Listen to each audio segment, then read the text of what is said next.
നിങ്ങൾ ആദ്യമായാണ് ഈ ചാനൽ കാണുന്നതെങ്കിൽ ഒന്ന് സബ്സ്ക്രൈബ് ചെയ്യൂ.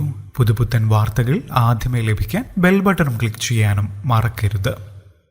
ഏറെ സന്തോഷത്തോടെയാണ് ഒളവണ്ണ മാത്ര സ്വദേശിനിയായ പാത്തേയും മകൾ നസീമയും കൊച്ചുമകൾ ഫാത്തിമ നഹ്ലയും ഇന്നലെ വൈകിട്ടോടെ വീട്ടിൽ നിന്നും യാത്ര തിരിച്ചത്. ഇവരുടെ അടുത്ത ബന്ധുവും കുണ്ടായിത്തോട് കല്ലേരിപ്പാറ സ്വദേശിയുമായ ഹംസക്കോയുടെ മകൻ ഹാരിസിന്റെ വിവാഹ സൽക്കാരത്തിൽ പങ്കെടുക്കാനായാണ് ഇവർ പുറപ്പെട്ടത്. എന്നാൽ ആ യാത്ര ഒരു ട്രെയിനിന്റെ രൂപത്തിൽ തങ്ങളുടെ ജീവൻ തന്നെ അപഹരിക്കാനുള്ളതായിരുന്നുവെന്ന് അവർ ഒരിക്കലും കരുതിയിട്ടുണ്ടാകില്ല.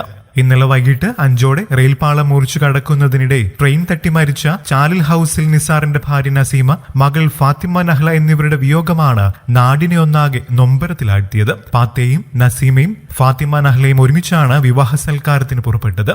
ബസ് ഇറങ്ങി റെയിൽപാളം ആദ്യം മുറിച്ചു കടന്നത് പാത്തേയാണ്. എന്നാൽ ട്രെയിൻ വരുന്നത് കണ്ട് രണ്ടുപേരോടും പാളത്തിലേക്ക് ഇറങ്ങരുതെന്ന് പാത്തേ പറഞ്ഞുവെങ്കിലും വൈകിപ്പോയിരുന്നു. ട്രാക്കിലൂടെ വന്ന കൊച്ചുവേളി ചണ്ഡീഗഡ് സമ്പർക്ക്രാന്തി എക്സ്പ്രസ് ഇരുവരെയും ഇടിച്ചു തെറിപ്പിക്കുകയായിരുന്നു. അപകടത്തിന് പിന്നാലെ പതറിപ്പോയ പാത്തേ വിവാഹ വീട്ടിൽ ചെന്ന് വിവരം അറിയിച്ചതിനെ തുടർന്ന് ബന്ധുക്കൾക്കൊപ്പം ചേർന്ന് നടത്തിയ തിരച്ചിലിലാണ് മൃതദേഹങ്ങൾ കണ്ടെത്തിയതെന്ന് പോലീസ് പറഞ്ഞു. കിണാശ്ശേരി ഗവൺമെന്റ് സ്കൂളിലെ VHSC 1ാം വർഷ വിദ്യാർത്ഥിയാണ് നഹ്ല. സഹോദരി ഫാത്തിമ നിഹാല.